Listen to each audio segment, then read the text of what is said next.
This is a guy you probably go, yeah, I know him. Where do I know him from? From the hot dog shop, the donut shop? Nope. Mike Bolt from where, Mike? The Hockey Hall of Fame. That's right. And who is his sleeping partner every night? Lord Stanley. Yes, sir. So here we are back behind enemy lines, and we're going to see the Stanley Cup and talk to Mike about it.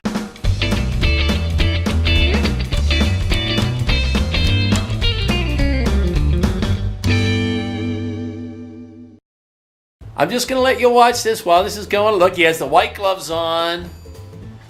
Boom. There it is. Woo! And Mike, now let's go. Let's say, there are always everybody always argues, there's not the real Stanley Cup. There's two of them, and all that kind of stuff. Yeah, it's a question I hear every day. This is called the presentation. This is the official Stanley Cup. This is the one that goes on the ice every single year. This is the same one that the Pittsburgh Penguins and Sidney Crosby raised back in San Jose back in June, and the one that all the players, coaches, trainers, scouts, upper management all had their day with here in Pittsburgh and around the world. So, and there's a few ways you can tell that it's the official one. There's a lot of character flaws on the Stanley Cup. For example, the best way to tell that it's the presentation is right here. 1984, Peter Pocklin put his father on the Stanley Cup. His father had nothing to do with the team, so the NHL said you can't do that, so they X'd it out. There's other spelling mistakes on here. For example, the Toronto Maple Leafs and 62-63, that's Toronto Maple Leafs, used an E instead of an F. The New York Islanders in 80-81 is spelled New York Elanders. And it is right there. Let's put the S in Islanders. One of the other cool facts about the Stanley Cup is, it obviously has all the names on it of the winners. Well, the Montreal Wanderers defeated the Kenora Thistles back in March of 1908, and Kenora actually put their name on the rim of the cup, and Montreal wanted to up them, and they were the first team to ever put players' names on the Stanley Cup. And that's kind of how the tradition of getting your name on the Stanley Cup started, making it probably the greatest trophy in the world for that reason. So yeah, we do hear that there's multiple cups. And there's a second version, a replica for a better word, that sits on display in Toronto at the Hockey Hall of Fame. The original bowl, actually, that Lord Stanley donated back in 1892, is also in the Hockey Hall of Fame in Toronto, behind glass. Everything under here is original, and again, this is the only one that's allowed to leave the Hall of Fame and travel around the world. Do you play hockey? And what is your beer of choice after a hockey game? Beer of choice after a hockey game would be a cold one. Yeah. You know what's here? I'm going to interrupt you. Brian Trottier has said the same thing, and so did Trevor Daley. That's exactly it. So that must be that's my favorite.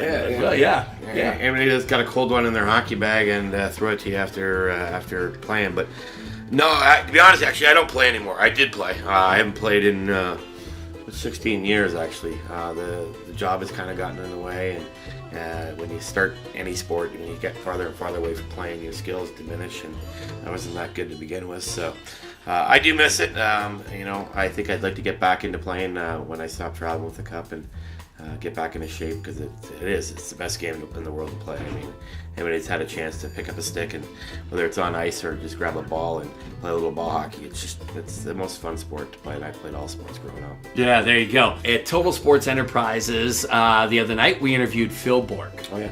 And he readily admitted that he's the guy that caused you to get a job. He readily admitted he's the guy who threw the cup into Mario's pool. That part is true. Let's not give Phil all the credit for having my job. I mean, it was involved. I mean, it wasn't just Phil and the Penguins. I mean, there's a lot of different things. Back in the 70s and 60s and 50s, teams never got 5 minutes, really. It was on the ice in the locker room, and then that was kind of it.